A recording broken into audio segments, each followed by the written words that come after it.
So last time, we took our first deep dive into the dramatic, chaotic, and surprisingly emotional world of Instant Star. And now, we're officially moving on to Season 2. Jude's music career is picking up, the love triangles are messier, the songs are even more intense, and the drama is very much still drama-ing. If you're new here, welcome. I spent the past year recapping every episode of Degrassi The Next Generation, and now I've started covering Instant Star, the sister series to Degrassi, also created by, of course, Linda Schuyler. And if you haven't already, go check out my Instant Star Season 1 video to get caught up. I promise it's worth it. Now, as a reminder, I'm watching Instant Star for the very first time. This review is completely blind, meaning I have no idea what's coming. And let me tell you, based on what I've seen so far, some of these storylines are definitely a choice, but always.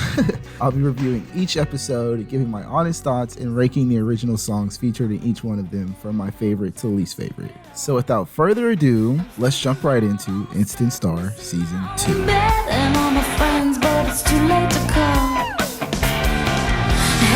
So Season 2 picks up immediately where we left our main character Jude, touring. And she describes touring as a summer job, but it's actually fun. And who the fuck is that? Is that Jamie? Holy shit, my boy got a glow up, goddamn. And I think Jude and Jamie are official. But of course, Jude wants to catch up with Tommy, and this interaction totally isn't awkward. The budget has increased and we got an official opening. Unlike the CD one we got from last season, but it was so stylized and cool. I think I like the old one better. G Major is going through some changes, and these are some major changes. Is Georgia cool with you buying the company? Well, I doubt I won't be on a Christmas card list. Congrats. But am I okay? Hey, let me reassure you. Jude Harrison is important. To G Major and to me. Liam Fenway, my new right hand, our girl Jude. Isn't she beautiful? She is. A pleasure. Hi. Tell about a party tonight. Yes. 16 o'clock, Darius's yacht. The Manny Ray. It's a crimson party. What? Wardrobe will be outfitting you, not an issue, and we'll be recording a live CD sampler for distribution with next month's issue of Solid. Oh, I'm singing on a boat? Stupid girl. Pardon me? Oh, you're gonna do a cover of Stupid Girl. I think it'd be great for you. Yeah. Anyway, your band members are waiting for you in Studio 3, and they're up to speed, and they have the charts. Great. Right. Sadie is back and locked out of the house. And first order of business... Lisa, not now. Lisa? Hey, look, my girl's home. Who's Lisa? She's the new receptionist. And ugly. God, so ugly. But you're glad to see me, Sadie? Of course. I mean, you look amazing. Hey, Much kid, better you than I want to feel. learn how to make an engineer sandwich? Look, I'm dying here. It's all you need to know. I mean, I'm running on fumes. It's okay. I just walked all the way here to show you what I got you from Paris. Tout pour vous, Thomas. Oh, God. Timing. I'm famous for it. Sadie Harrison, Portia Mills. Hi. Mason here, he has a fitting. He's with Quest at Hospitality. Oh, and so you know, I still go by Portia Quincy professionally, okay? So, your ex works here.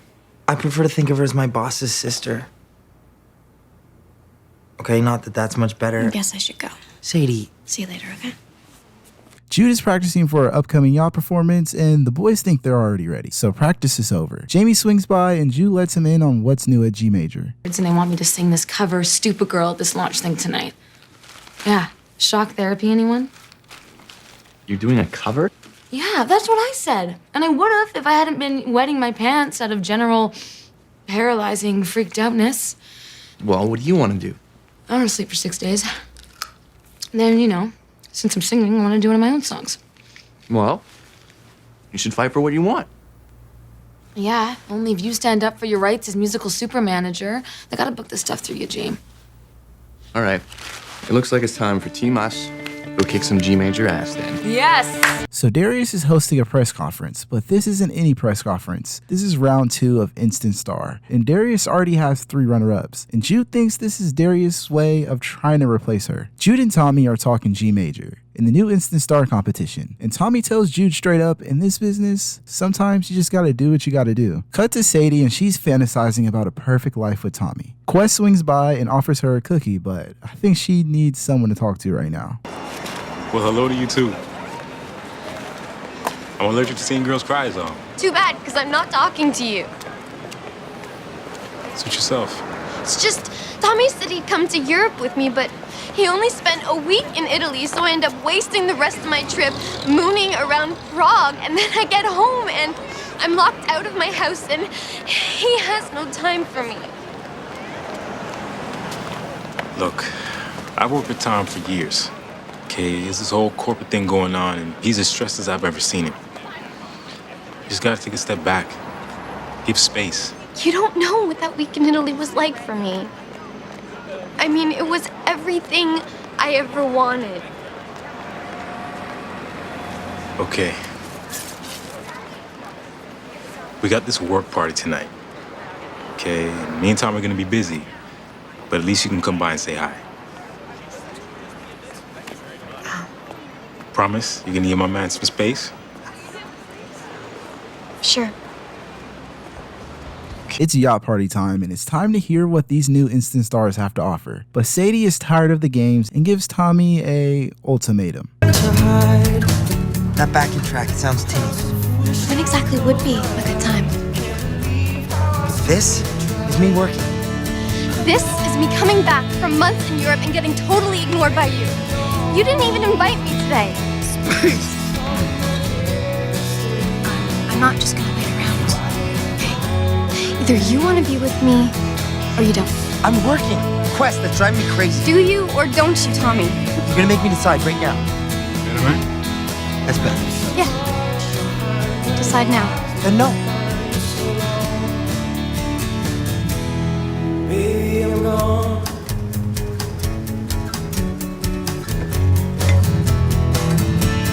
Jude is having second thoughts about performing a cover of a different song instead of a Jude original. Jamie tells her she's right to feel this way. But not only that, he also says this.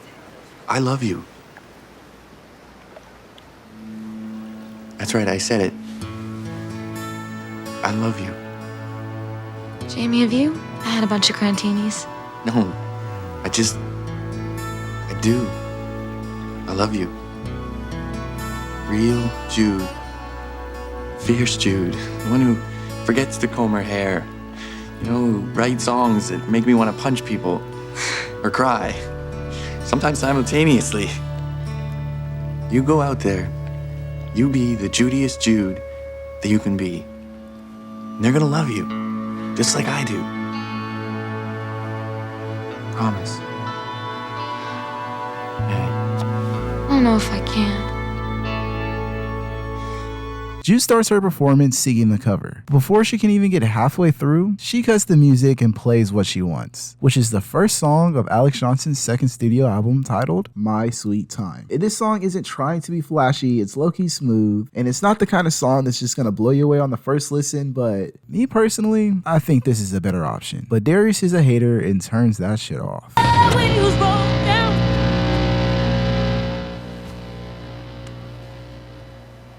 Get that girl out of my party. Hey, now, these should... Out! Whoa! What was that? What's his problem? What is his problem, Jude? What is your problem? Huh? Exactly how stupid are you? What? Jude, this takeover was not good news. We could all get dropped tomorrow without so much as a goodbye. I've been trying to save our jobs for weeks. Didn't you get that? Well, I just wanted everyone to hear my new stuff, Tommy, especially you. Didn't you hear the part when I asked you to play ball? What do you think that meant, huh? That you're supposed to go out there tonight and pitch a diva fit? I just wanted to make it good. It's not enough, Jude. Your record sales are in the toilet. They can't get you airtime. This showcase, you really needed it. We needed it. Oh my God. I can't even look at you right now. You pretend you're high. You pretend you're boy. So episode 2 begins with Jude losing her contract to G Major, which leads her to plead for her job back from Darius. And Darius isn't going to make this easy for Jude. And first up, dance lessons. Here to learn tonight's group number. It took us 3 weeks to learn it. And I'm 3 seconds away from a stroke. You gotta be joking. No, I'm not joking. I'm so the opposite of joking. Great. So Troy has 6 hours to put an entire new person into this shame-filled shamble of a group number. No. Troy's got 6 hours to add an entirely new person to my group number. And it's not gonna be shameful in any respect. Am I correct? Troy? Absolutely correct. And clear. Work around her. Madam will teach herself, and she will pick up the slack. Yeah, well, Madame's gonna learn it. She has to. From here. Jude finally catches up with Tommy, and Tommy tells her she needs to ditch Jamie, and with Jude's album flopping, she has no choice but to accept whatever Darius wants. Speederman and his band are signed with G Major now, and Jamie has lost his only talent he's managing. Liam is the new EJ, an executive at this new G Major, and he is having a meeting with Jamie to determine his future at G Major, and he wants Jude to back him up, but with Tommy pressuring her to distance herself from Jamie and Darius wanting to drop her, Jamie's on his own, which causes him to storm out and Jude chases after him. Aren't you missing a lambada lesson or something? Okay, I can't work in there when you're out here with upset face. Upset, right, Jude. Kinda just got fired as SME manager. What? That's awful. I wish I could have. You could have come with me, Jude. You could have told G Major they wouldn't have had Speederman if it wasn't for me. They're your band. At least you could have said I matter. Okay, Jamie, of course you matter. Stop it. Then why can't you be my girlfriend for like 3 minutes, huh? Tell me to be the Jamiest Jamie I can be. Something, Jude. Anything to show me that you care. I do care, Jamie. It's not you, okay? G Major is being impossible right now. They wanted to drop me off the label this morning. That's why I'm dancing like this. Yeah, well, glad you got your contract back. At least you won't have to worry about me crapping up your G Major style anymore. Jamie, you are my style. You know that. You know how much I missed you this summer. You know that. It doesn't seem like it. Ever since you've been back, you've been totally wrapped up in something else. I'll get your job back, okay? Promise. Thank you. I'll get your job back. Sadie is down in the dumps after her breakup with Tommy, and her mom suggests they go to a bar, and these two immediately start garnering attention. So, which one of you's the older sister? Why do I feel like I know you two? We're the sofa bed kings. Well, I started the company, so technically, that makes him the sofa bed prince. That's it, the commercials. Yeah. Jude promises Jamie she'd get his job back, and that means talking to Big Bad Darius. But like I said, Darius isn't going to make this easy for Jude, not only making her wear some retro space getup, but also a blonde wig, which leads her to not even ask for Jamie's job back. Sadie catches up with Tommy backstage, and I'm sensing some sparks. Look, I know the whole producer thing is kind of who you are. I guess I just wanted you to miss me a little bit, you know?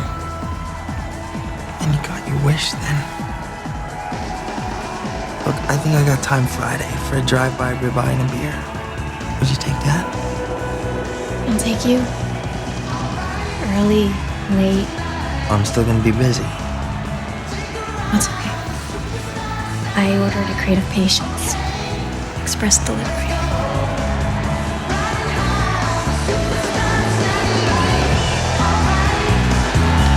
Jude kills it on stage, and Jamie wants to know if he'll even be employed. You didn't even ask him, did you? I wanted to. What happened to you're an awesome manager, Jamie? What happened to Team Us? I love Team Us. Jamie, I'm fighting for Team Us. Well, it doesn't get in the way of Team You? Okay, I can't stop performing, Jamie. That's not what I want. But why do you have more room in your life for some guy in the back row out there than you do for me right here in front of you? Jamie, you're the only one who knows the real me. You're the one I count on. I don't think so. Don't do this, Jamie. Not now. Jude, come on. Once, I might have known the real you. You're not Jude anymore. You're not my Jude. Now it's time for the real Jude performance, and we hear the second song off Alex Johnson's second album, Stupid Girl, and it just hits. It's messy in the best kind of way, like Jude's kind of venting. And I gotta say, for a song called Stupid Girl, I think it's kind of smart how it captures the emotional whiplash. Yeah, I think I like this one. And we find out who our new instant star is, Mason, the country singer. And Jude has officially started rocking the blonde hair, ending this two-parter with the promise of a lot of changes to come from Jude, G major, and life as an instant star. It's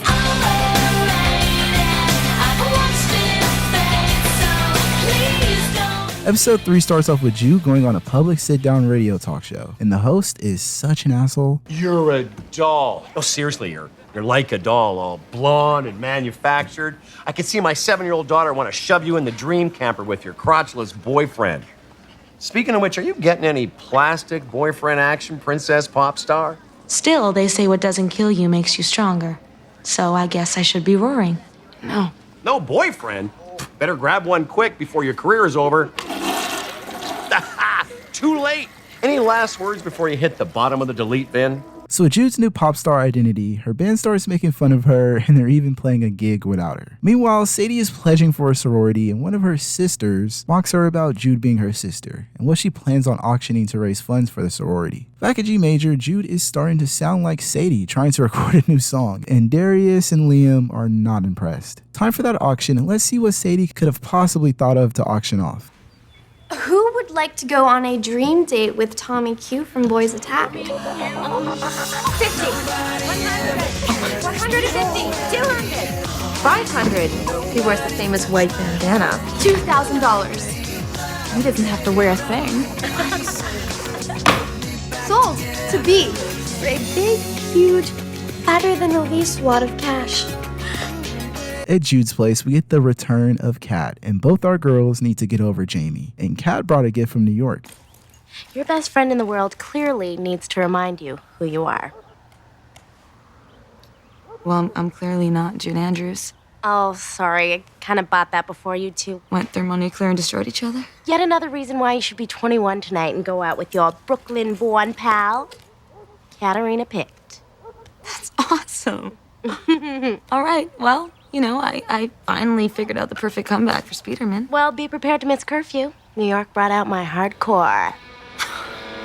With the fake IDs, the girls decide to go to a punk underground bar and club, since Jude's band is playing there. But we got a red alert because Jamie's here. But when Jude hears who Speederman's band is performing with, Jude is mesmerized by the sheer punk energy this chick is giving off. And this song is pretty fire, I'm not gonna lie. I might want to hear about the new A&R scout at G major. Liam recognized my talent for discovering new acts. Real, non-manufactured acts. Hey, overrated. You think I'm overrated, Skidmark? How about you tell your new girlfriend here that nobody even likes you on the tour bus? We only keep you around because you're an okay guitar player. Or how about the fact that you wear the same Ninja Turtle pajamas every single night? Just had to say that. You rock. You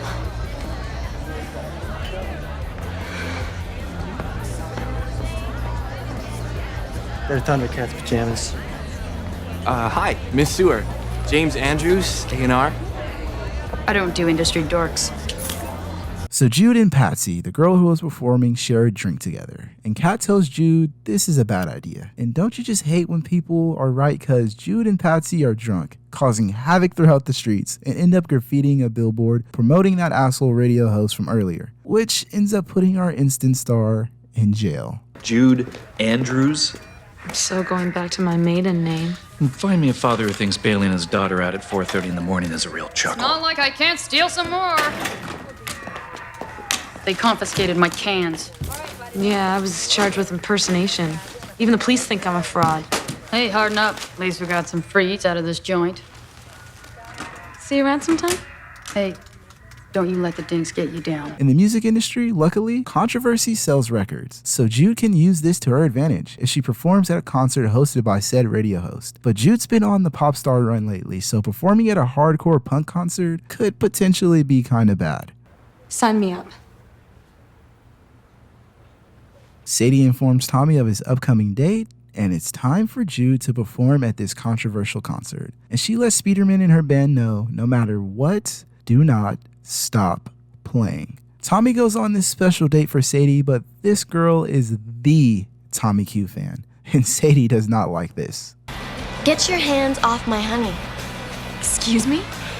What you're after is worth more than $2,000. Trust me, I know. And goddamn, I would have been walked off the stage. Where did they get all the tissue from? Anyway, Jude is performing Overrated, and I think this song is like the perfect high school heartbreak song. I wouldn't say it's an emotional track, but it's definitely the one I'm having the most fun with so far. And later, Jude and Jamie finally get some necessary closure. That really sucked. What really sucked? Everything that happened between us. The fight and the breakup. Yeah, I know. It sucked, and I'm sad. I just want to let you know that. That's all. And, Patsy agreed to meet you tonight at 10 at the Chain for that A&R thing.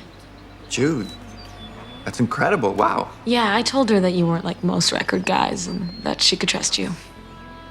So don't screw it up.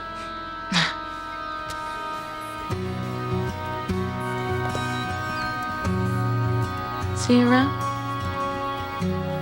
Yeah. See you around.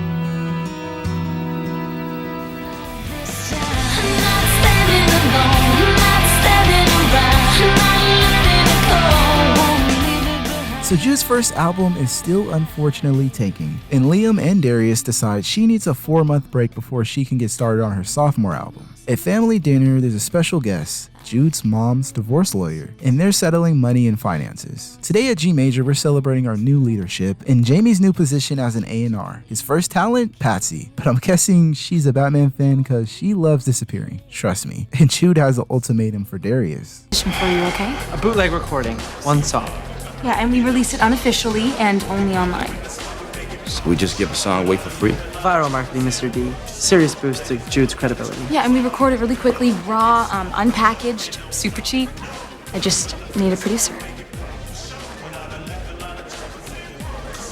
Anything for the cause.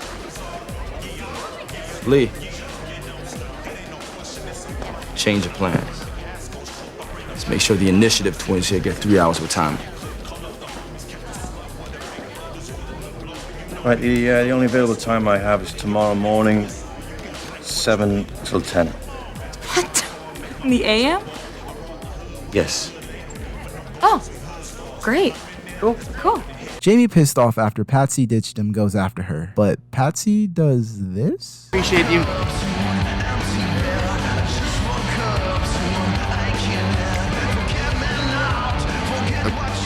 Apology accepted. In about 3 seconds, those lips are gonna be screaming for mercy, flyboy. That's not Iggy Rasmus? AKA my ex-boyfriend. Has anyone filled him in on that? Iggy, wait. Let me remind you of your first record. Side 2, track 3, Lover Not Fighter. You hit me now, you prove yourself a musical liar. The drummer wrote that song. I always hated it. I love the fight. Time to jet, flyboy.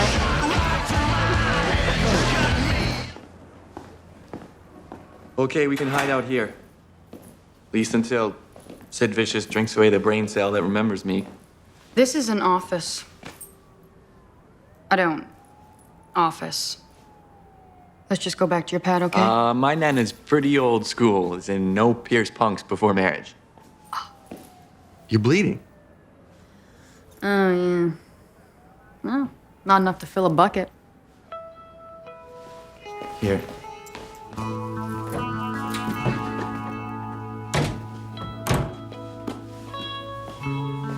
I assume you're already aware that breaking bottles over people's heads is wildly dangerous and quite possibly demented. Here, give me your hand.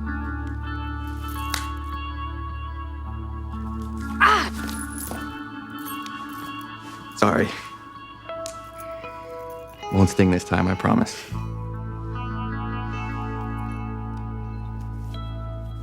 You know, once you get past the kindergarten hair and strictly mall clothes, You don't suck as bad as I thought. That's the best non-compliment I've ever received. Oh, yeah? What if I said I wanted to bite your mouth? So Jude would know studio is practicing to release this new song, but with her parents arguing, it's hard for her to focus. This leads her going to G major to visit Tommy and screaming all her frustrations away. Meanwhile, Jamie was getting busy. Well, I'm glad to see at least one of us got what we paid for. Liam, How you doing? This isn't what you think. No. This is Patsy. Yeah. She's your second strike, I believe. Yeah.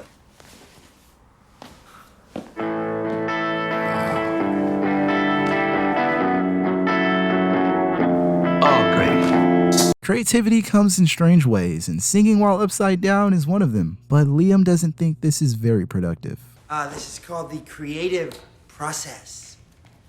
Yeah, we were just oxygenating my brain. That's great. You finished recording the song because you've only got 15 minutes left. I think I'll decide how my artist needs to work. And I decide who gets studio time. That's Trump. And if the song can't be completed... I don't think this needs to be discussed in front of my artist either.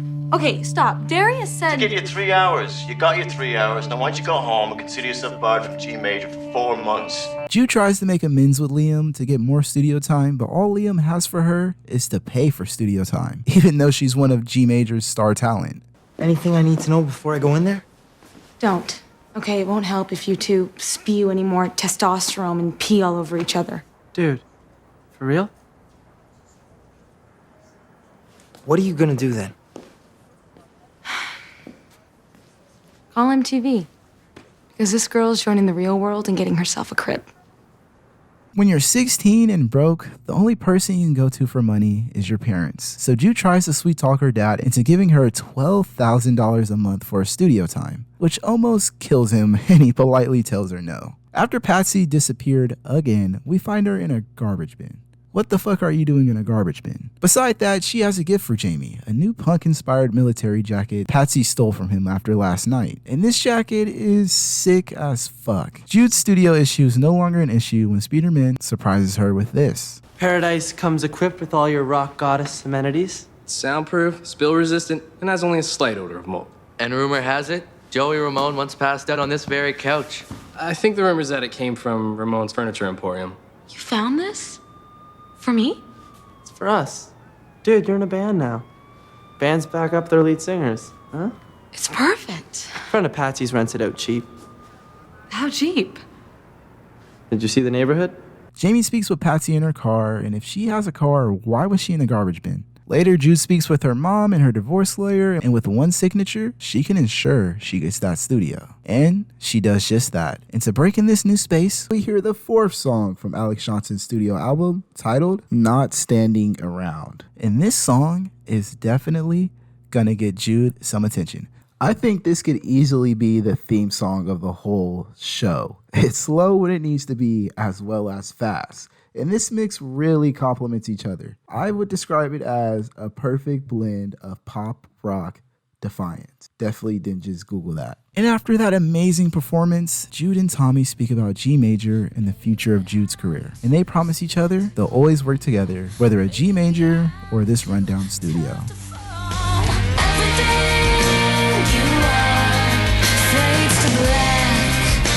So episode 5 begins with yet another freaky altercation happening on Jude's couch.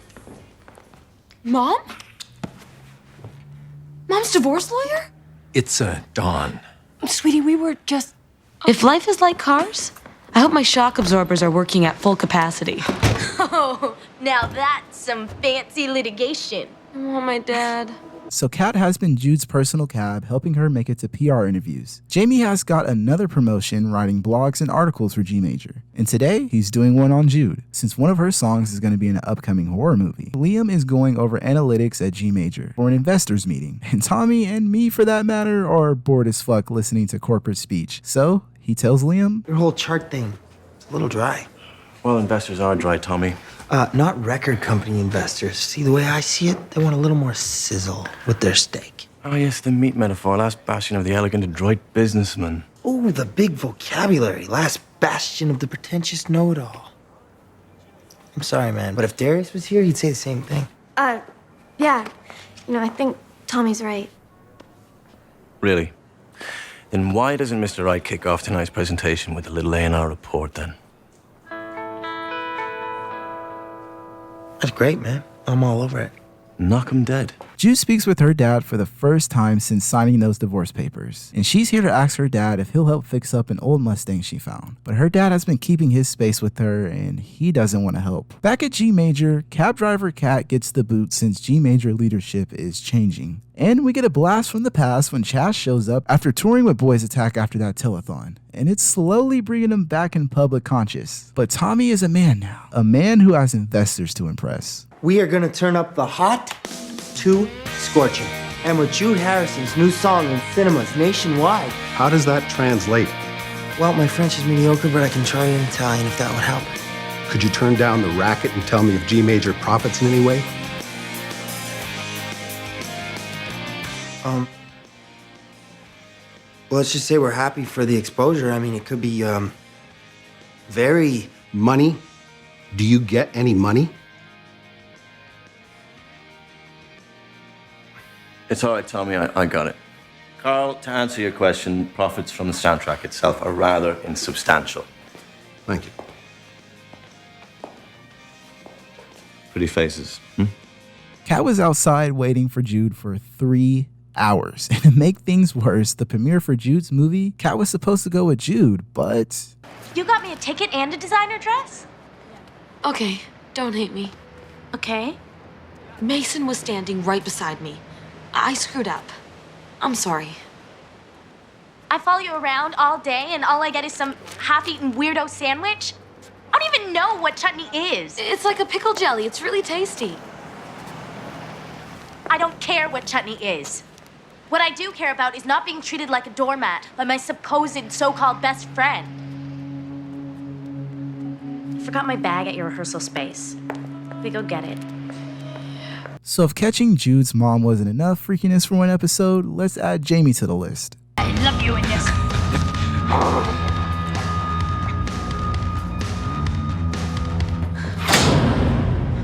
First your mom, now this? These things happen in threes. No, nothing can beat that. Our girls pull a prank on Jamie, vandalizing his car and putting like 1,000 blown up doctor's gloves in his car. How the fuck did they have the lungs for that? That's a lot of gloves. The next day is here and Jamie can't make it to the premiere since somebody vandalized his car. So Jude now has 2 extra tickets. So Jude comes up with a plan to please both Kat and her dad by setting Kat up on a date with the new instant star Mason, and she goes with her dad. But this plan wasn't as foolproof as she thought. Wear whichever dress you want. Mason picks you up at 7 with incredibly hard to get tickets. Come on, be excited. Oh.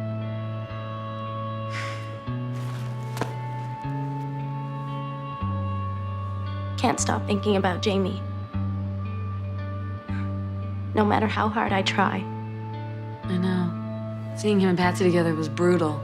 No, it's not just that. What do you know about Jamie? About having feelings? Everything, Kat.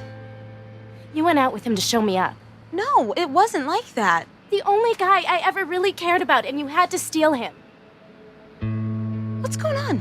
Why would you stop being so mad? I'll stop when you stop being selfish. I spent the whole day arranging this date for you. Is that selfish? You wanted to buy a friend. I'm sorry. I'm not for sale. What?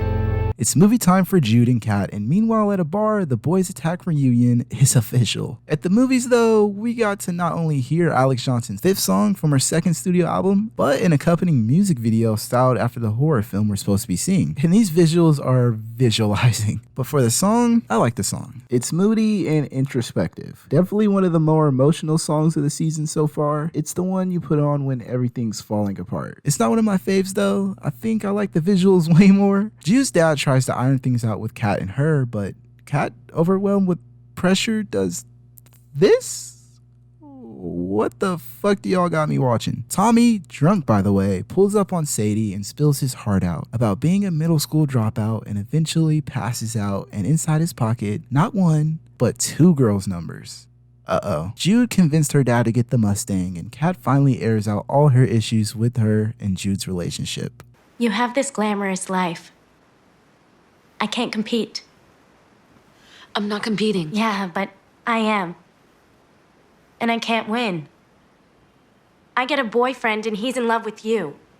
I make a dress, you get designer freebies. I get a car and you get the coolest old car in the world. And then you get flowers from Tommy frickin' Q? Okay. I hurt you with the Jamie thing. You really did. Did last night make it any better? No.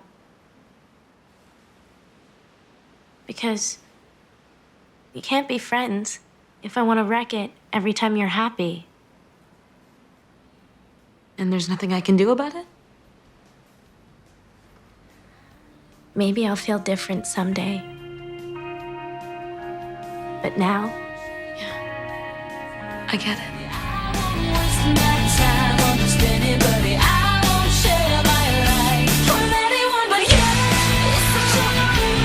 Jude is undoubtedly an instant star. We all know that, but she couldn't do it if she didn't have Spiderman and his band backing her up. And there's an upcoming fashion show fundraiser where celebrities design and auction off a one-of-a-kind jean jacket designed by said celebrity. But we got more pressing issues to get to. Who is Jude crushing on in Spiderman's band? You and Spiderman seem to be electric.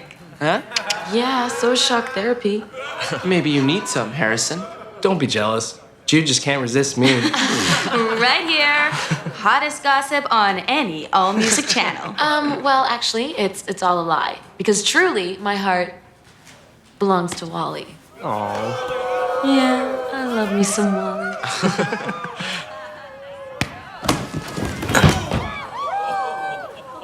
You know what? Forget the boyfriend. Give me a killer backup band instead any day of the week. Things between Spiderman and Jude seem to be a bit closer than just bandmates, and Tommy takes a notice and tells Jude do not fall in love with someone in your band. At G Major, Sadie is tired of being on the sidelines and wants to add musical theater to her ever-growing list of talents, but Tommy doesn't want Sadie anywhere near the music industry. Back at Jude's personal studio, she's practicing with Spiderman, and after losing Jamie and now Kat, Spiderman tells her at least she has him. But let's not forget, it's the early 2000s, and when a celebrity does so much as breathe, it will be reported. We got something funnier than that clip of the squirrel on water skis. You guys in the middle of something? Or? Nope.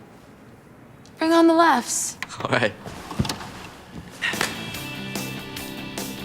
So, what happens now that Jude's admitted her white-hot love affair with Wally?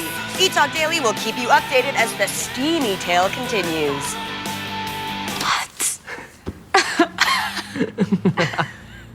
Wally and I? That's hysterical. Yeah, my girlfriend's gonna kill me. How's our jacket, man? So worried about it? Why don't you just do it yourself? I got a date with the chimichanga.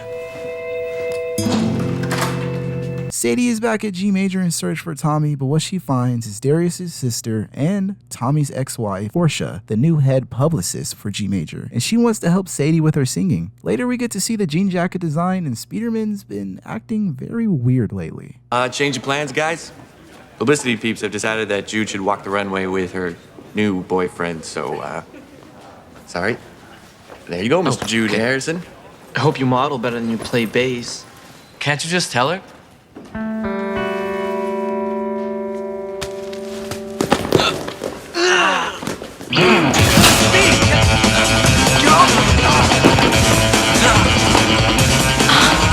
There goes your band's jacket.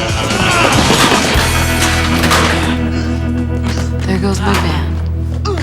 So Spiderman's bandmates have their priorities straight and are already signing up for job applications, but Jude isn't going to give up that easily. Sadie is going forward with this musical theater thing whether Tommy likes it or not, but now with her working with his ex-wife, he doesn't want this even more. What do you call your little pseudo-sister act up there? It's called having fun. Not surprised you don't recognize it. I've seen too many people chewed up by this stupid industry. I care way too much about you to let you... Let me? You want me to sit around, look cute, and wait for whatever 10 minutes you have free. Don't listen to Portia, Sadie, okay? Not her. She corrupts people. Hey, I wouldn't tell you who to hang with. Hey. Forget my past. Forget Portia. Just come to the auction tonight, please. Jude shows up to the studio with the rollerblading Speederman to finally get him to join the band back. And apparently, they're talking about the band, but even with them arguing, I know there's something going on here. Time for the fashion show, and Tommy gives Jude some advice about Speederman. We have to find a new guitarist. One who can make us laugh and keep my nerves under control. Won't be easy. I mean, Vince Speedermans, they don't exactly grow on trees. He had his chance, right? You think you can replicate that kind of chemistry with just anybody, Jude? What? First you were like, Jude, chemistry's bad, don't let it into the band, and now chemistry's good? No, but when sparks fly, it can be really good for the work. You know what I'm saying? Yeah, I think I do. Speederman's... When I'm with him, I feel like my ideas just click differently, you know? Like, I feel like we could jam forever. Well, I mean, you should feel like that about someone you work so closely with. I can't tell you what to do about it, though. Don't exactly know myself.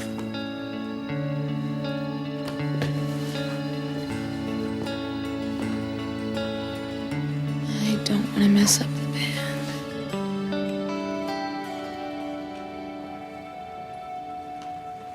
Tommy is up for the fashion show, and he hands down has the most creative jacket. His name written on the back with a silver Sharpie. Wow. Back at the studio, Speederman finds the guy's jean jacket and a picture of Jude, and Tommy is ecstatic over Sadie getting the part. Well, second swing, which is basically the understudy for the understudy of the chorus, but... Wow. That's amazing. Nice work. So suddenly now you're my #1 fan. Shade. Hey, always have been. Whatever. Let's just add this topic to our huge do not discuss pile. Sadie Merman, are you the new queen of the Great White Way?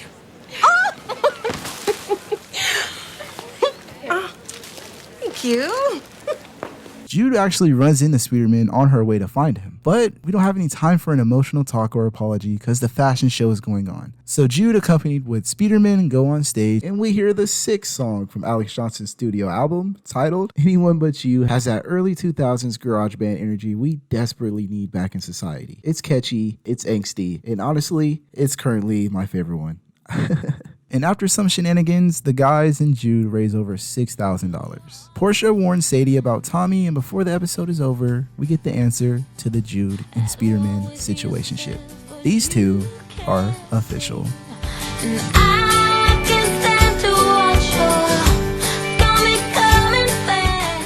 Today, Sadie is having her big theater performance she's been working on, and her boyfriend Tommy Q was late and didn't make it to see her sing any songs. Later at Jude's place, her mom and Dawn have officially ditched the lawyer-client relationship, and this has turned into something more. But once her and Mr. Tennis Coach leave, it's time for Jude and Sadie to plan for their mom's birthday. At G Major, Jamie has not given up on getting Patsy a chance at the record label, but Liam still will not budge. But with a co-sign from Quest, they get that much-needed studio time. In Studio 1, Jude and Speederman are cooking up a new song, and the chemistry between the two is just off the charts, I'm not gonna lie. And in Studio C, Patsy's hardcore vibe is a little too hardcore for G Major.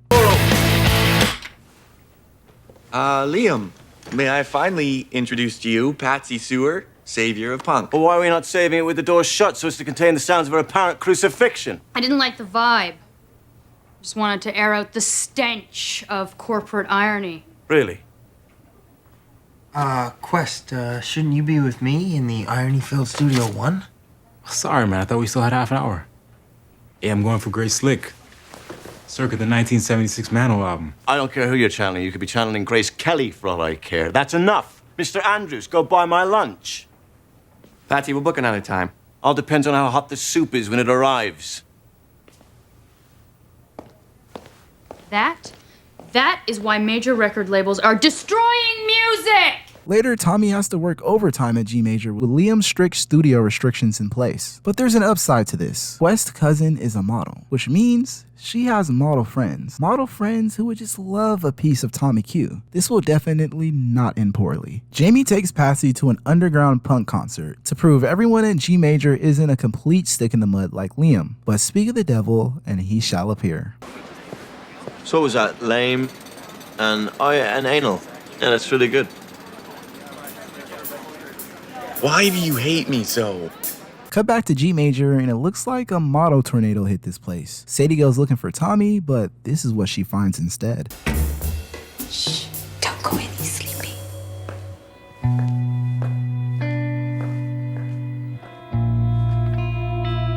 It was the only couch free. She was wearing your jacket, Tom. How blonde do you think I am? Oh, fritter. You were supposed to be working. Look, the girls, they just want to see the studio. And Quest, you know, he brought them by late. You have to stop. You got some major trust issues. Yeah, I wonder why. Okay, guys, just chill. Tommy here has been holding his own private auditions for America's Next Top Model. Nothing happened. Okay, Quest's cousin, she just crashed in there. Yeah, Sadie, just calm down, okay? What? Tommy wouldn't lie. Naive much, Jude? He's totally cheating on me. Come on, Jude. Let's go. He's my producer, Sadie. And I think we're gonna start recording soon, so I'm gonna stay.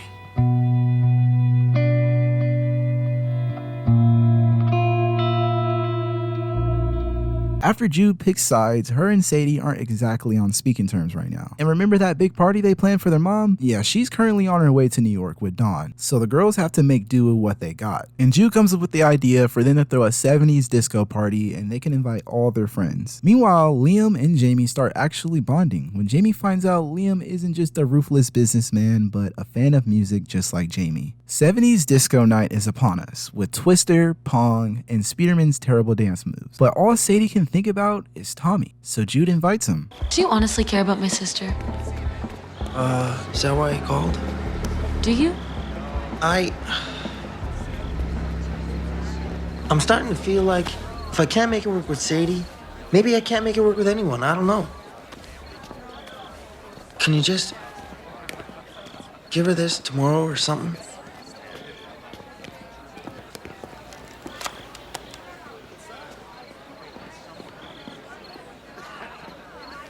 Can you maintain that wounded puppy look for like 5 more minutes?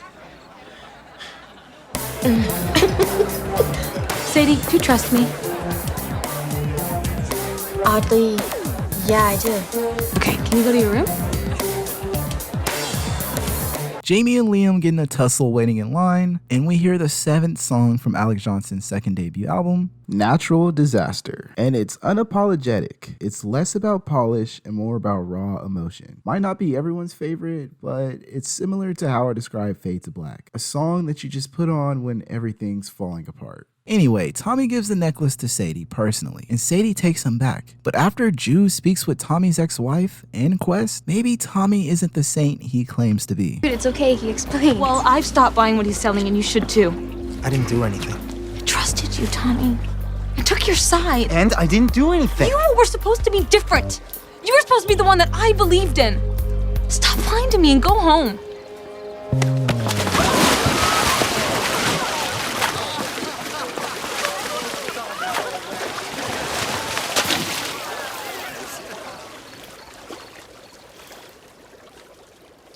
Tommy and Jude are now on professional terms only. And after that eventful outing with Liam finally gives Jamie the okay to record Patsy's song. And Jude and Sadie reminisce over everything that's happened so far.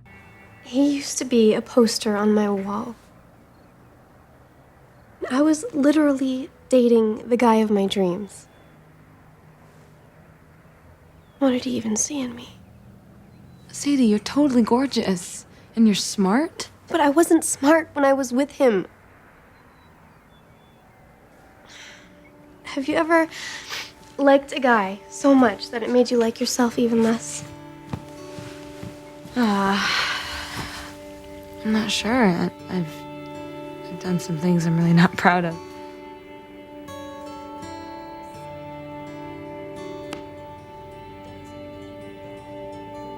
It's gonna be okay.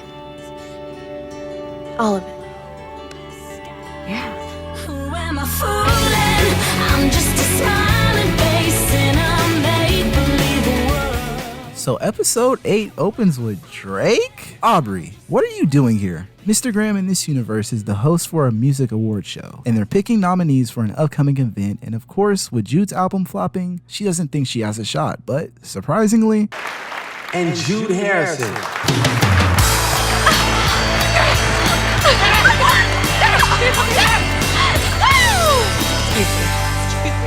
Our good friend Jimmy hits on Jude's sister Sadie and mistakes her for an artist, but Jimmy in this universe has some pull, so Sadie doesn't want to mess up this opportunity and asks if she can give him some headshots. At G Major, tensions are still high between Tommy and Jude, and Mason and Jude record a duet together. Later at school, Jude and Speederman are in class, and Jude is considering getting a makeover for this award show. At the house, Sadie has some financial problems after throwing that big party for their mom, and Speederman wants to take Jude out on a date. Sadie gets those headshots done for Jimmy, Aubrey, Drake, whatever the hell you want to call him, but hiring a photographer, and a good one for that matter, isn't cheap. Now we get to see that romantic date Speederman set up for Jude.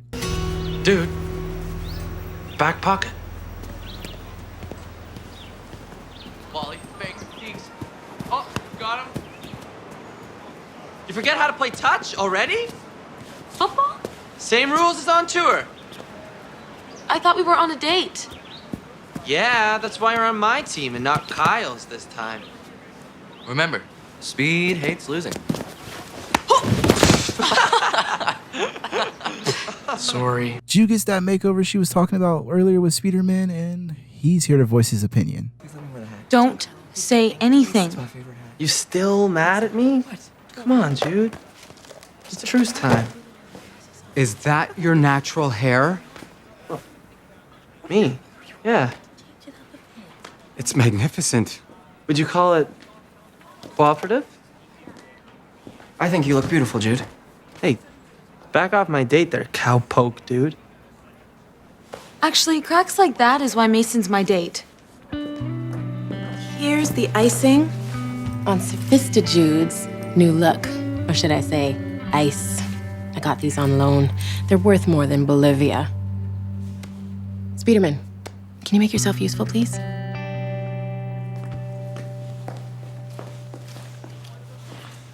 I can't reach Sadie.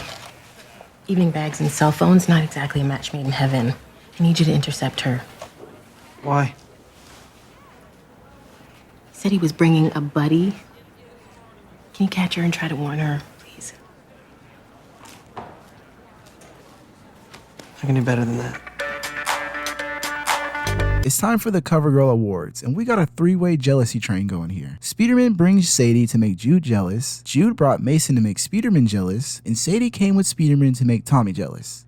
It is not that serious. Anyway, Jude and Mason perform their duet, Who Am I Fooling? You guys probably could guess I like Jude's more rock-focused songs. And this one is no different. It's fire, but when it picks up, it really does. The type of song you storm a castle to or something. Easily one of Alex's best performances so far, and a contender for my favorite song this season. And Jude and Mason look good together. Let's see what Speederman has to say. Yeah, it's just part of the show.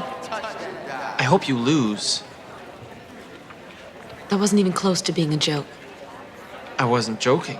Nobody wants to see that butt ugly hairdo up on stage again.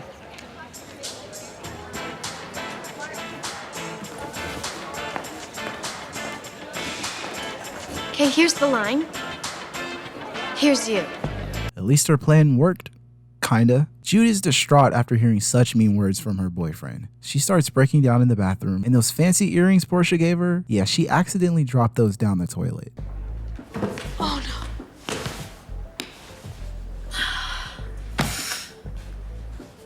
no. Jude? You okay? Jude, listen. I need help.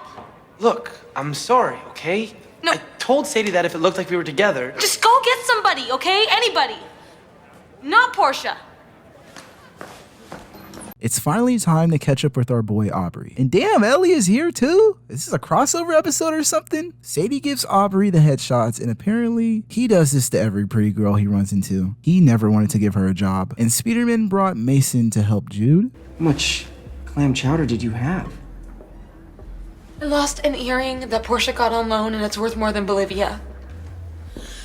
I think maybe I will be sick. Then I'll hold your hair back. We'll find it, okay? This night could have been so much worse if you weren't here, Mason.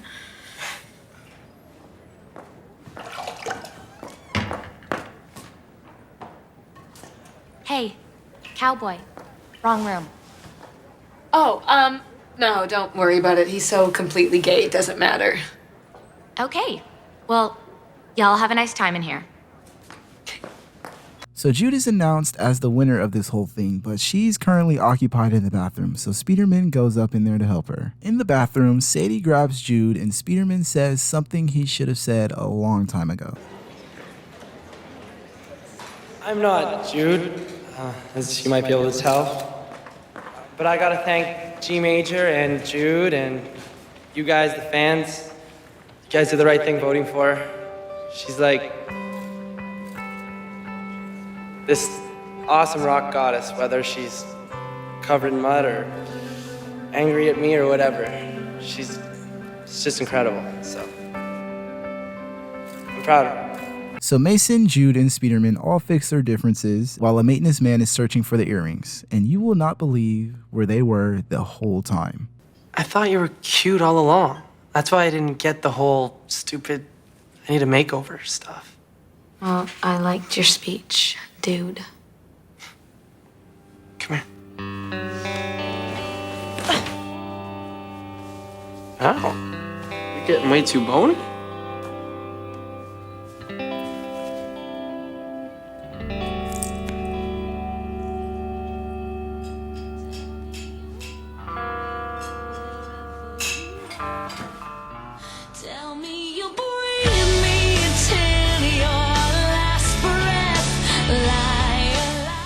Today is Jude's 17th birthday, and to celebrate, they're going to Caveman Days?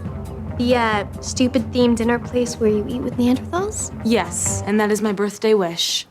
It's just a goofy party with no G major drama. Be there at 7. At G Major, the entire studio is celebrating. They even got Darius' serious ass in a birthday hat. And of course, Tommy is here to rain on the parade. Time is money. Hey, Liam? D? That's okay, I'll just have cake for lunch.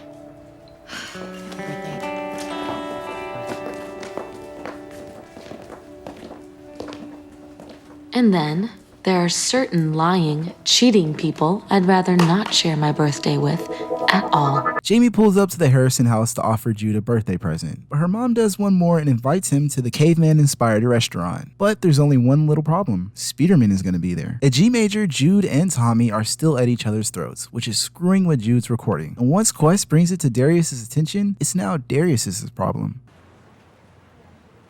I am not the one in this room, Tommy, with truth issues, okay? I'm not the liar. Hey, yo. Can I have a word with you? Looks like you and T having a few problems of a personal nature. Look, you made that free bootleg, and it's working, but I want to make it a single while still hot. Money. Yeah, and I'm cool with that. So what's up with the musical gridlock? I'm just having a hard time working. Not in general, just with what's going on right now, you know? You heard Patsy Stewart's new demo? No. Because there's this new hotshot producer in the block. I think maybe the two of y'all can have some fun working together. Hey, thanks for giving me the nod, Jude. Sure, I heard you're great. Sorry it's gotta go like this, though.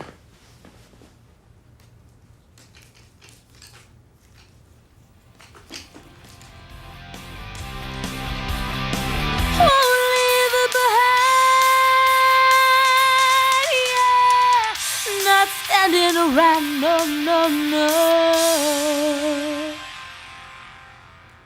Again, superstar, more energy. Than the last one? You kill when you're frantic. All right, go. Go. I'd go where I know. If the earth could find my feet, I would run away and go where I know.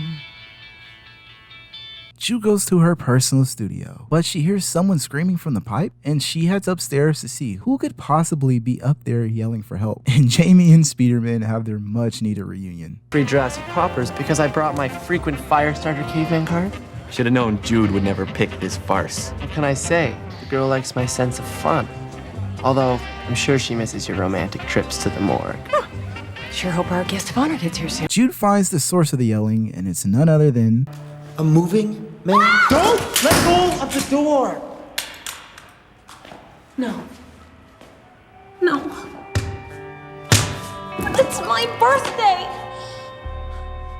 So Jude and Tommy are trapped upstairs, and Jude can't help but bring up her previous birthday where, happened. At Caveman Days, Sadie is trying to find Jude because she can't put up with the boys arguing. But of course, Jude didn't bring her phone with her, so she's gonna be stuck up there with Tommy for a while. And Tommy decides they might as well use their time wisely, and he gets to work on the piano. But... Was that your stomach? Maybe. I'll order us a pizza.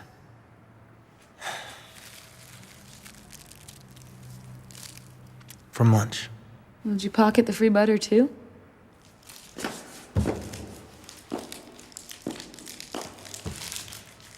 Back in my day, we were grateful for crackers. Okay. This is a junior bacon cheeseburger with no pickle. And yours is red licorice. Mine's tortilla. It's what? My mère, she used to make it. It's a meat pie. Pork, spice, the best pastry. See, we only got it at Réveillon. You're French, Quincy? You actually think my name is Quincy?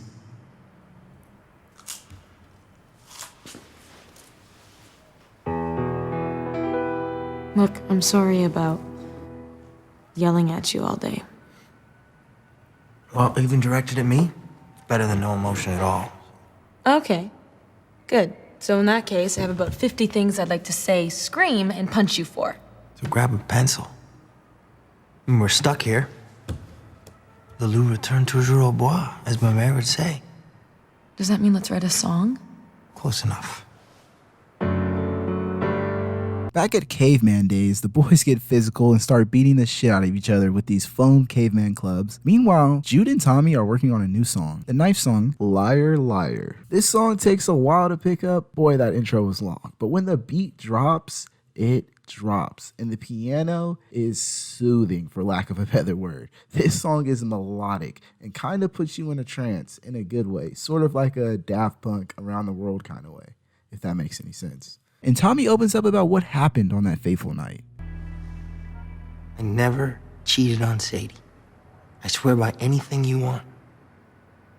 So I pushed you into the hot tub for telling the truth. What else can I be? All apologies. You know, people, they don't always see who you really are. But I need you to try. I always thought I saw the real you. Believe me. In me. Again. I want to. Sadie and I. We weren't right. Why?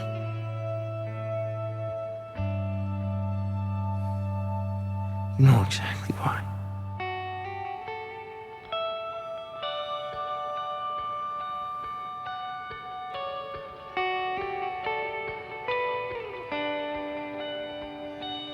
After all that meat and fighting, the boys actually find some common ground and are friends again. But once they realize Jude isn't showing up, they leave and go search for her. But I think Jude is exactly where she wants to be right now. Jude! Glad to see you guys. Yeah, what a terrible night. After that scare, Tommy drops off Jude, but after the night Jude had, she has one question for Tommy. Your mom. Yeah, coming.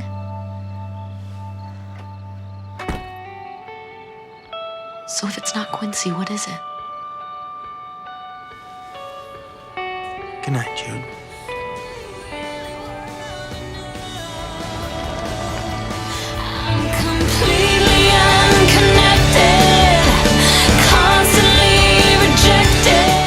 So So famous artist Jude Harrison has to take music class. And let's just say for someone who makes music for a living, I think she could have got a better grade. At G Major, Jude needs an album cover for her sophomore release. And G Major only hires the best, so they get a legendary rock music photographer. But there's some creative differences. Okay, what if I go through a bunch of magazines and cut out some pictures? And that way... Then you and I will discuss them. Yeah. No.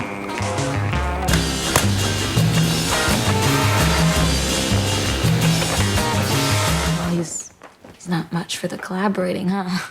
You know what my sister had to do to get Tad Thompson in here?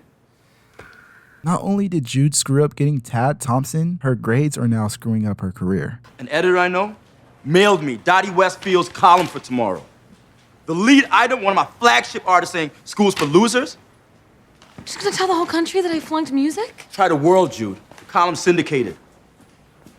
Look, Dee, I'm sorry. Someone at my school must have sold her the info. This will get fixed. Later in Jamie's office, Patsy is letting the creative juices get to her when she comes up with the idea to perform only using household objects. But Jamie actually wants a career in music, so he shuts her down pretty quickly. Jude gives her dad the best reason for why she failed her music test. So, first a D- in English, then your math teacher calls to discuss your lack of focus, and now this? It's only midterms, Dad. Okay, so I haven't actually failed. I'm in the process of failing so far. Has your mother seen this? No. Okay. Here's what we're gonna do. We're gonna collect some info so you can choose a tutor. What? I can choose? You're 17. It's time to take responsibility and all that, right? After Jude's bad press tour, she has to do what every celebrity dreads, damage control. So Darius is sending her to a school to give out music instruments and give a speech to the kids on the importance of education. And Jude really is an instant star because the kids go absolutely crazy when she shows up. But she makes yet another mistake when she lets this slip out during her speech. I write songs too. Well, I write a lot of songs, but what do I do if people don't like them? Oh, sorry, honey, but you better get used to it. Jude Harrison, everybody!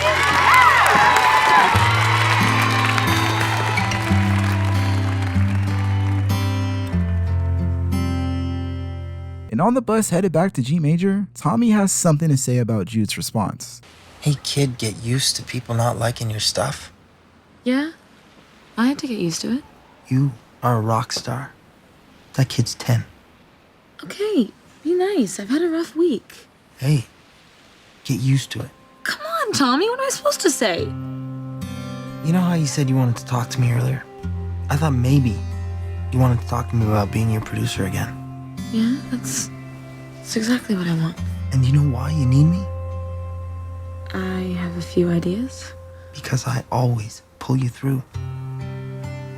I always tell you to keep going. That little girl's gonna quit, Jude. Because nobody told her to keep going.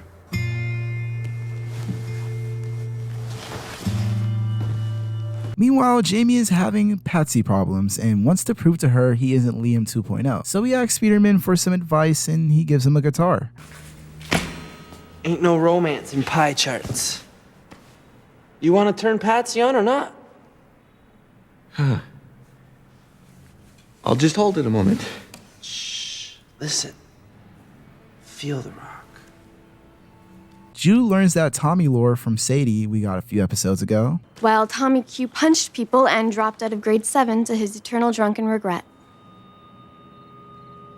Okay, you didn't hear that from me. Jamie goes to Patsy's show with guitar in hand to perform alongside Patsy's household instruments. And the performance sounds exactly how you imagine. Terrible. But that's not what's important right now. What's important is the feeling this show gives you. And Jamie is definitely feeling it. Maybe a bit too much. So damage control is not over, and Jude shows back up to the school to not give a PR speech, but to write a song with the kids, and this scene is just absolutely adorable. All the kids helping out and coming up with lyrics, Jude comparing music to real life, and back at G Major, Jude of course wants to talk to our young songwriter from earlier. Remember when you asked me what to do when somebody doesn't like your song? And you said I should get used to it? Yeah, I was wrong. Okay, my real advice is just you have to say what you have to say. Okay, it's the most important thing in the world. They're all gonna see how good you are if you keep going. Thanks. Gotta pick good influences, too. Jamie won Patsy's heartbreak, but at the cost of Spearman's guitar. He'll get over it. And Jude gets Tommy back as her producer. You got me back on the album. I still need you. I need you. Quest? Yeah, Darius has got him working on other stuff. It's gonna be great. It's nice of you to worry about him, though. It was nice of you to go back to that school. Hey, it was nice of you to call me on it. Oh, and I'm gonna be going back to school, too, instead of getting a tutor, so. So you ready to do this? Are you ready to show me how it's done? There are a lot of inappropriate answers to that question. Don't, okay? I gotta focus. All right, I got it. Okay. Professor, which mic are we gonna be using today? The 87 is right for how I feel. How strong do you think I am? How much can I take of this?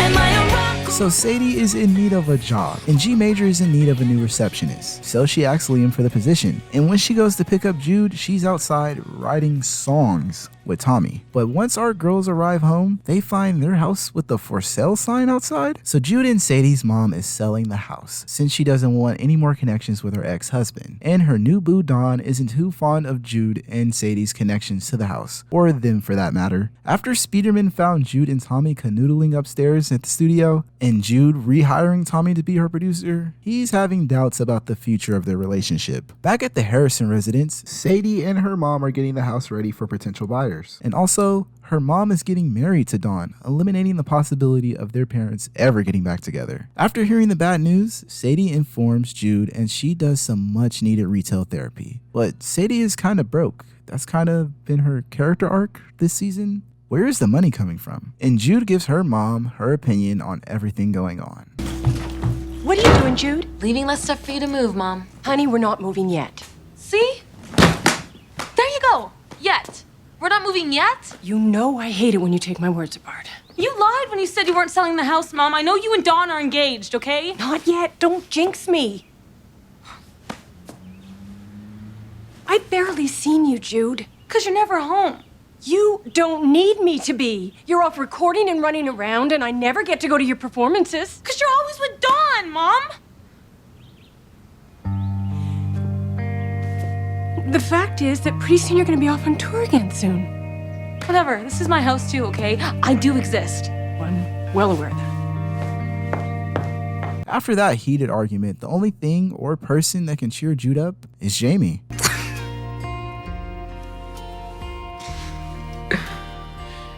Better? A little, yeah.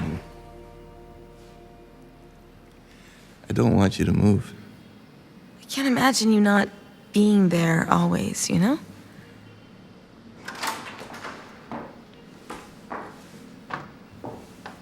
Aw, you guys got a new treehouse.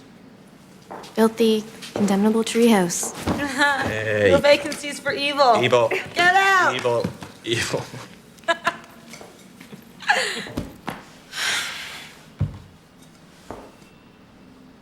They're engaged. They're drinking champagne and dancing in our house. I'm not going home with you tonight, Sadie. I'm gonna stay here with Jane. Speederman is tired of Tommy's bullshit, so he takes matters into his own hands and breaks into G Major to pull a prank on Tommy. And they decide to piss off the one person Tommy has to answer to, Darius, when they move his stuff into Tommy's office. Later, Jude, Jamie, and Sadie are getting some coffee and a coffee machine and 12 cupcakes for the studio since they're gonna be there for a while. But Jude's card declined and the cashier cuts it right in front of her. Damn! And to add insult to injury, while Jude and Sadie were at Jude's personal studio, her mom and Dawn left without a trace. She didn't come home last night? We didn't. Dad, I got engaged. Look, it's no big deal. I mean, any minute now, Mom will come walking in, grinning uncontrollably. This is all just overreacting. Yeah. They've cut up my credit card. We don't know where our mother is. How am I supposed to react, Sadie? Okay, it's okay. We'll figure it out. Dad, what are you gonna do? Feed her stewed prunes and put her in her playpen next? I might be broke, Sadie. Welcome to my world. You know what? I'm going out. Sadie. At G major, Darius is being Darius and is pissed off at Tommy for screwing with his stuff. But hold up, Tommy isn't an amateur prankster, okay? He does this. And this is an amateur prank. He knows just the guys who would do this sort of thing. Sadie catches up with her mom, and this woman is not beating the deadbeat mom allegations. You think it's too sudden? Yeah. Maybe. I mean, I would have had you there, both of you, but Dawn doesn't like a fussing with Jude feeling the way that she does. Oh, well, she was upset. Mom, we both were. Dawn didn't want to wait, you know. And he has this contract in Rome, and we're tacking on a little honeymoon. When? Yeah, I know what you're thinking, but Jude doesn't want to talk to me. I don't know about that. I'll be back. But you're both adults now, and some things are just too good to pass up.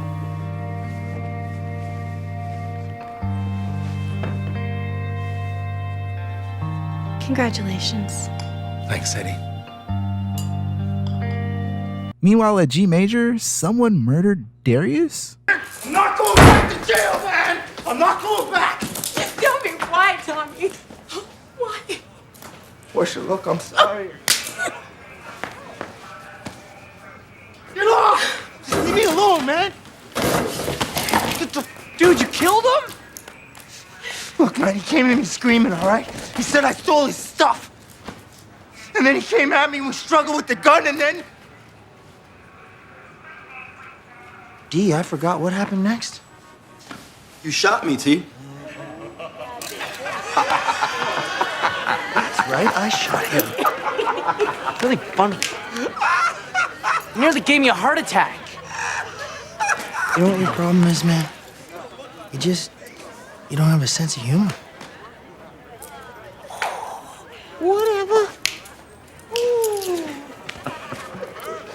Jude's dad has finally figured out Jude's credit card issue. Someone spent $10K on her account, and their mom has officially abandoned them. Jude rushes to a performance with Speederman and her band, but she wants to perform alone. And what she performs is How Strong Do You Think I Am? Is, I think, the most vulnerable song of the season. I think it mirrors Jude this season finally breaking under the pressure of everything. But she learns she has to become something more. And yeah, if you haven't guessed it, yeah, I like this one too. After the performance, Sadie has to face the music. And tell Jude where her money's been going. So I managed to return this much, and I'll get the first part-time job that I can.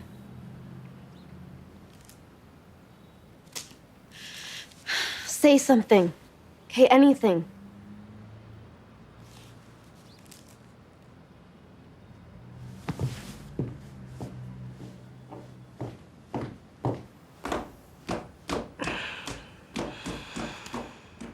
So now that Sadie is not only broke, but 10K in the hole, she really needs a job now. And Liam finally takes her serious and gives her the position. And before the episode is over, Jude has a goodbye letter from her mom.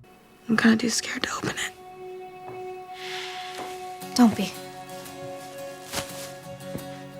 She was scared. If, you telling her the truth, or telling her off, probably would've. I couldn't do it.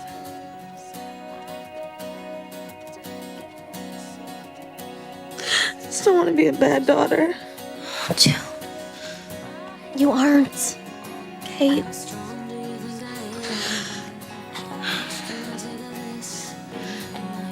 I'm here.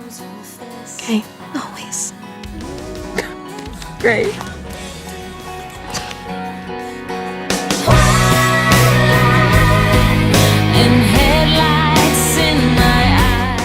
Episode 12 opens up with Jude's sophomore album finally being released, and her and Tommy are proud of it. But this is business, and Darius and Liam think the album is just missing something. So Jude yeets the CD, and Tommy is surprisingly chill about this whole thing. And that's because I think he's planning to do something with Jude's song journal. Sadie is now the official receptionist for G Major, and Jamie, who's supposed to be higher on the totem pole than Sadie, gets stuck babysitting her. And Speederman and Jude finally catch up after the trapped in the studio fiasco. Wow. Tour bus Betty looks just the same. I splurged on maple syrup for the cup holders. And you are hazing Mason with soft, sexy lighting. Not really for Mason. Good, well, as long as there's silly string, too. Remember the time that we filled Wally and Kyle's bunks with Jell-O? Not really thinking about the dudes.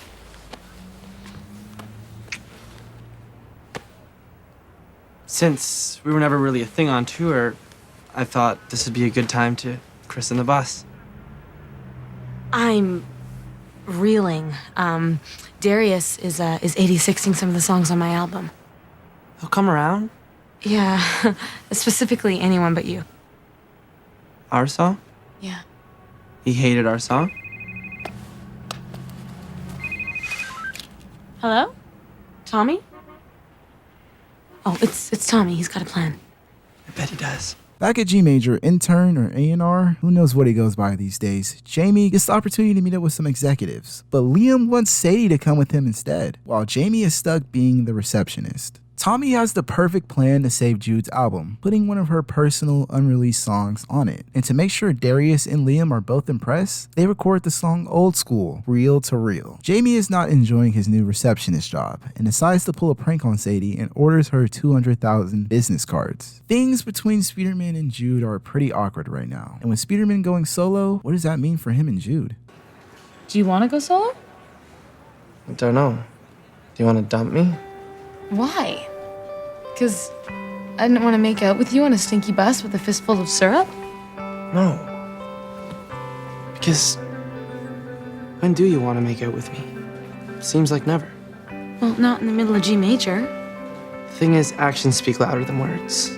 And your actions, I think maybe they're trying to say something. Jude wants to please both Tommy and Speederman, because his song with Jude was on the cutting room floor as well. So Jude and Jamie start putting together a new song. But Jamie isn't a digital guy, and he doesn't understand analog technology, and actually ends up recording over what Jude and Tommy did earlier. Next day, Jude is ready to pitch her song with Speederman, as well as the new song she recorded with Tommy, but it's not there. Rewind to the beginning. Believe it or not, Mr. Quincy, besides having a master's in economics, I am capable of working this playback device. It's there. Well, it ain't real, Master Flex. Maybe if you joined the 21st century and saved it to hard drive. Unless maybe someone else went into the studio last night? Tell me that's not the master. This is a waste of your time, D. She recorded over White Lines, the demo's gone. No, hold on. It's an acoustic version of Speederman's song. I thought it would help fill your ballad quotient. Tommy! Not too shabby. So Jamie's prank on Sadie backfires because the paper he signed was for covers of Jude's upcoming album, and those things are not as cheap as business cards, so he's screwed. Unless... You do what I say. Tommy is obviously upset, and Jude tries to tell him it's not as bad as he thinks, and this is his response? White Lines would make it phenomenal. I don't want to do White Lines. And besides, Speed's my boyfriend. Sometimes you are so 17.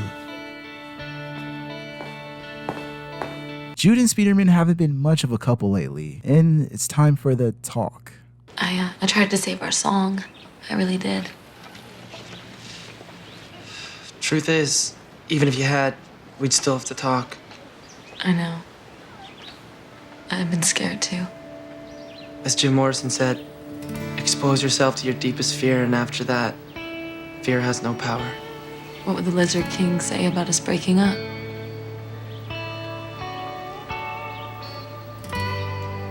I don't know. But as Wally always says, even if you've loved and lost, maybe we can still jam together. Yeah. Wally's a smart guy. Wally's cool, but you're still my favorite bud. That okay?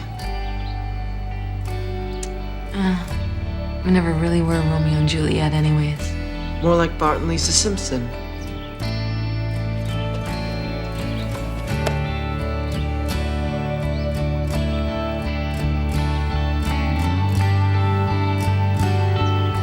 So Jude's last minute song, White Lines, needs to be re-recorded if it's gonna be on the album. But the album's already in motion and being released. But Tommy thinks he can find a way to get it on there. And Jamie has a hilarious Liam impression. Top of the morning to you. I'll be needing to reduce the number of Mr. Harrison's CD printing night. My authorization code, it's HP3. May the baby Jesus bless and keep ye, because I'm Irish. Who knew Liam was so religious? Recording for White Lines is underway, and Jude has trouble reciting the lines. I need my space. You want to switch the condenser mic? No, it's not that. Are the acoustics too clean? No, it's the song. You know, you interrupted my very cordial lunch meeting to beg me for another shot. I know, it doesn't feel right. It's romantic, it's got passion, It's about you.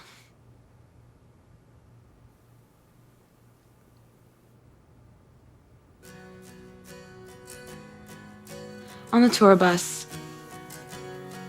coming home and seeing you was almost all I could think about. And I wanted to put those feelings away to stay safe. Can you bring him back out? Not when you're staring at me like that. White Lines is the moody, mysterious, hypnotic song Tommy has been obsessing over. It's one of those songs where the vibe hits before the lyrics even sink in. This song can only be described as a nighttime drive with your thoughts. After that wild recording session, Darius leaves his karate lessons just to hear White Lines, and he loves it. So now Jude's album is officially finished this time, and Tommy has a gift for our instant star, with a special message inside. Wow. Sometimes you can be so 24. I took a chance. Shoot me. Taking chances seems to be all the rage these days. Darius is ready for you. Thanks. Yeah. Sure. What else can I say? You did good.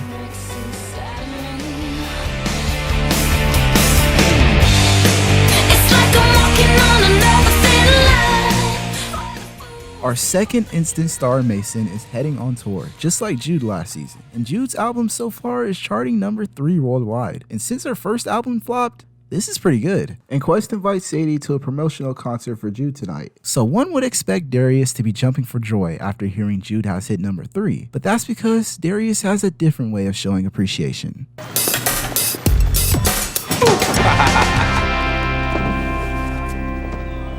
Is that my car? Yep. Darius! Oh my god! 18-inch chrome rims, Uh-huh. full interior restore, top grain leather. After all it took to fix the engine, I would have never dreamed. Hey, you don't got a dream. That's what I'm here for. Look, thanks for recording an album. I'm proud to release tomorrow. Okay? You rock. So Tommy and Jude have settled their differences. The album is charting number 3, and these two have been playing Will They Won't They for too long. So Tommy invites Jude to dinner. Like a date? Get ready for my absolute favorite singer-songwriter. Jude performs her final song of the season, Another Thin Line, and this one feels like the perfect closer for the season. It's tense and emotional. The vocals are raw and the lyrics hit hard. It's a hell of a way to end the season. It's messy and honest, and I think this song perfectly encapsulates Jude. And Liam has a special package delivered for Sadie, an expensive all-black dress, and while Jude is performing, some strange man comes and drags Tommy away. Liam is at the dinner with these two music executives from France, and we find out why Liam was so keen on getting Sadie in an expensive dress. I heard so much music from home. I was flattered that it even fit in Paris. Your compagne, she's lovely. Yes, she is. Oui, voici absolument. And here are today's specials. What is this? Some sort of kinky James Bond fantasy of yours? No, it's dinner with potential distributors for your sister's album. Therefore, this is, work. This is you being a charming and quite gorgeous dinner guest. And this is me appreciating that very, very much. Sadie isn't the only one at dinner tonight, so is Jude with Tommy, and Tommy's acting a little strange. Are you gonna sit? I have to leave. I'm sorry. I don't think I'll be coming back. Just sit. Talk to me. I got a flight to catch. Bye. Miss? Should I print your bill? Just there, thanks. So you're not coming back? Tom? Tommy? Tommy? Tommy! Tommy! Tommy! Tommy!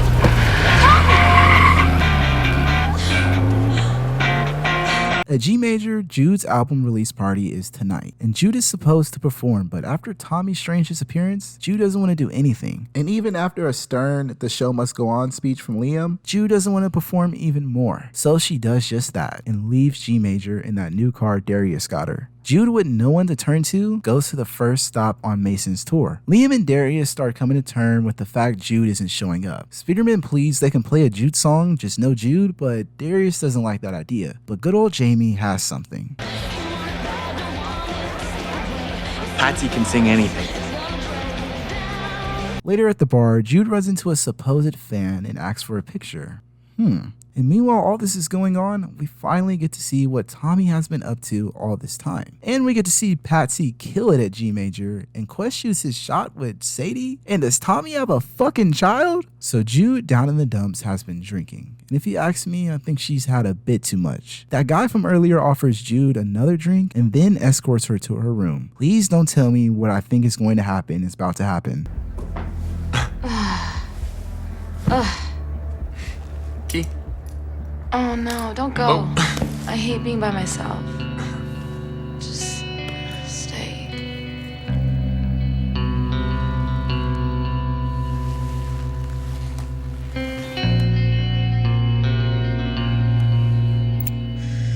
What are you doing? It's okay. Stop it. The next day is here, and Jamie finds Jude, and Jamie lets her know she has to face Darius. And even with Tommy gone or missing or whatever, your G Major family isn't going anywhere, and you can't run away. Didn't you used to be Jude Harrison? Outside. Now. Where's Tommy? I don't know. So you made the second biggest mistake of your life. Well, your A&R rep sent me back, so he deserves a raise. Saved the show last night, too. Put his girlfriend on. She killed it. Patsy went on instead of me? Look, there's a long, talented list behind you, Jude. What'd you do last night? I met Mason and Barry. Is there anything else you want to tell me about? Go back to sleep. No. Everything's fine.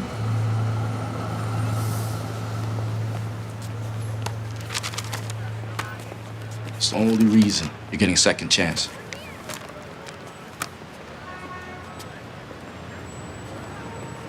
Yeah. Now, most artists hit #1 before they have a breakdown. But you gotta do everything all unique, don't you? Yeah. Look, just go home. Look at this magazine a lot of times. Hold it in your mind, and then be better.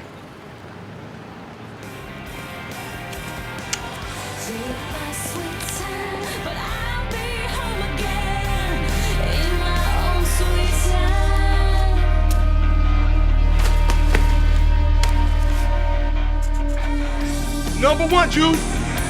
Number one. So Instant Star Season 2. Where do I begin? But first, the music rating.